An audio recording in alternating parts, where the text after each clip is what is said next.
This is the HiChord, made by Pocket Audio as a pocket synthesizer. And this, I have to say, is pretty small, but it's a big deal.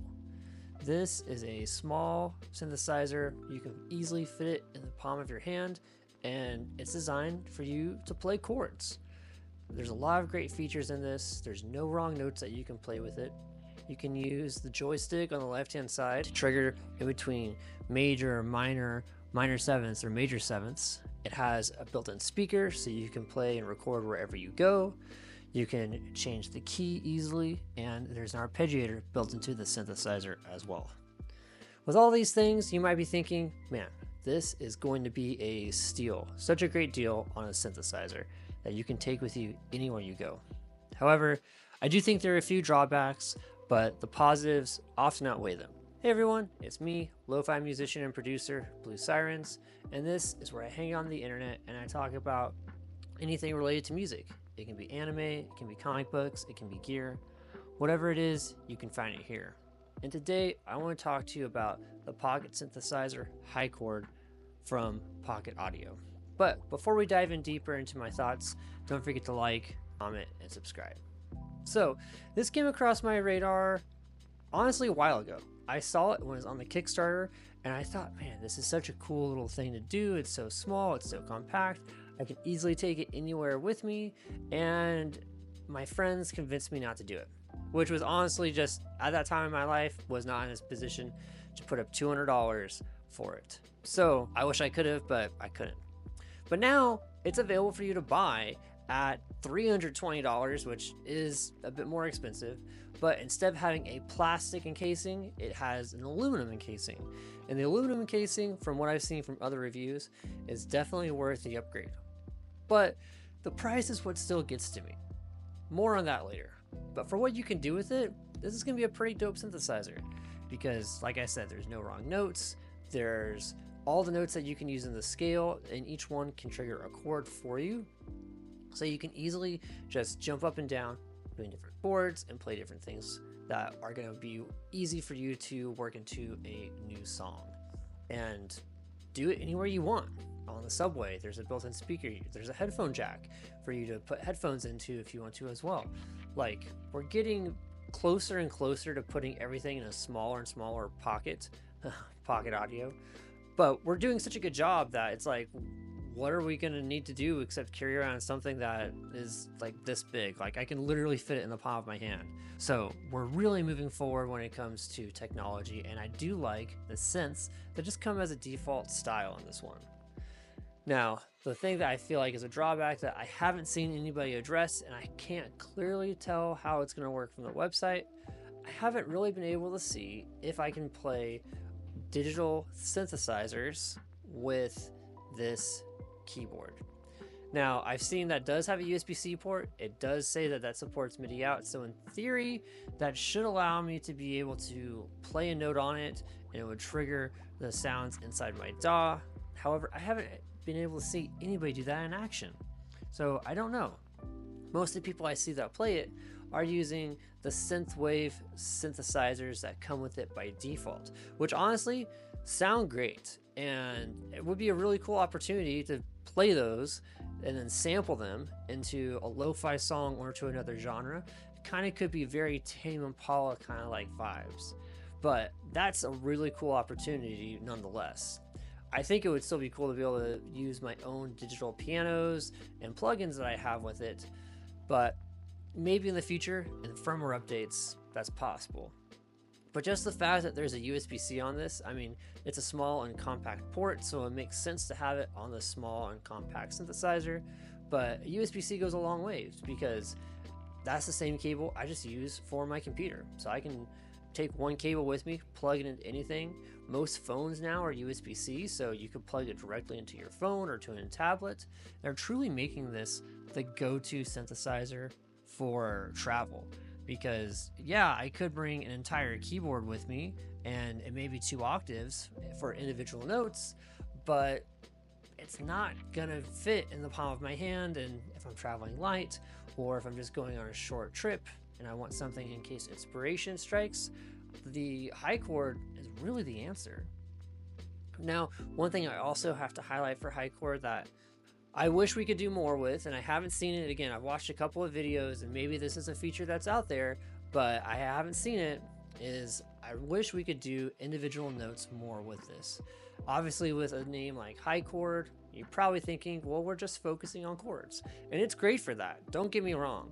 I think that HiChord is an excellent synthesizer to use when you're making a chord progression or playing around with chord ideas. But I really want something that's that size to do small individual notes. And here's why. When we think of chords and melodies, chord structures are able to jump around and go from the lowest note to the highest note, from the first to the sixth, or the first to the fourth or fifth. They can really go anywhere they want between all 7 of these chords in our musical scale.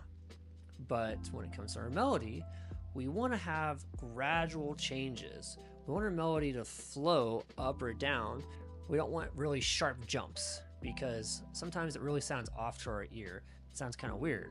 And we need to have our voices, when we're singing it, just kind of gradually change so that it's easy for us to be able to sing along with them. So for the HiChord, even though it's a chord machine, it looks like it would be really easy to say, well, there's only so many notes here. Let me just make a melody out of it. Because there are notes that look like they're structured to be like the black keys on the piano. So it's very easy just to go 1, 2, 3, 4, and so on. But if you just said, I just really want to use like the 3 white keys on the piano that HiChord could support, then you really are limiting yourself to what notes you can use for a melody.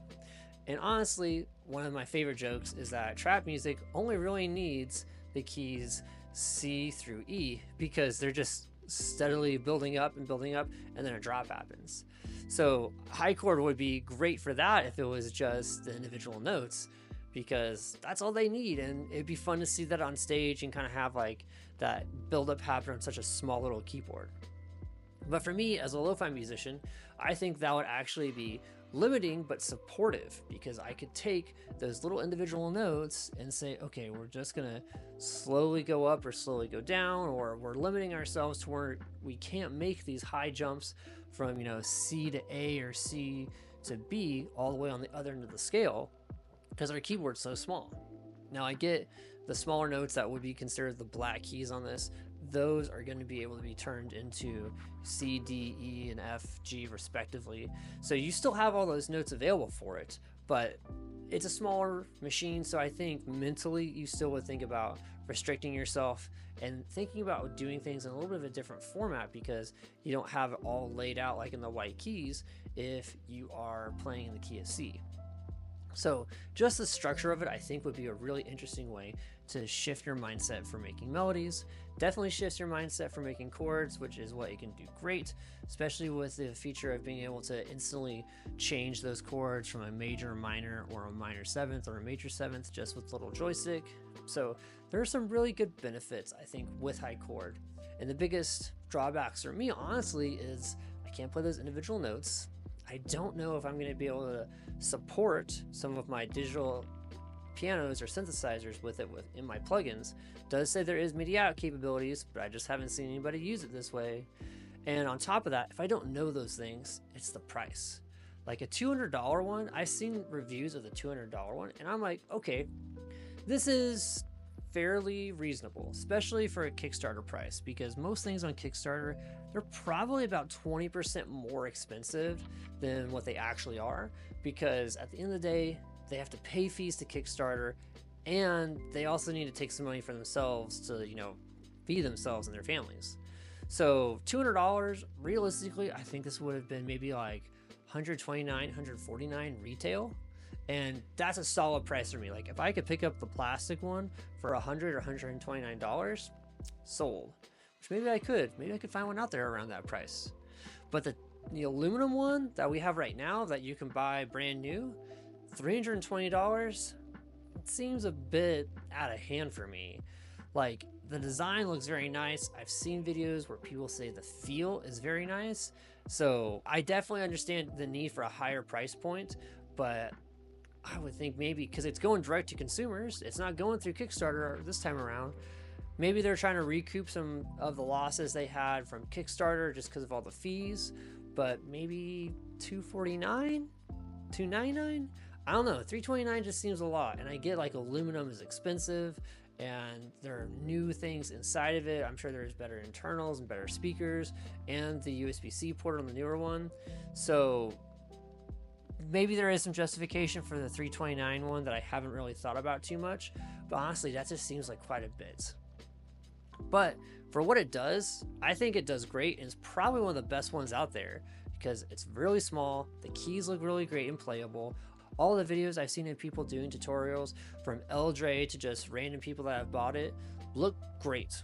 So anything super bad to say about this apart from the potential MIDI out situation and the price? So honestly, if this is within your budget and you're looking to get something to travel with, I would totally recommend this. Like I said, $329, pretty hefty price, but it's designed really well. It has some really cool sounds.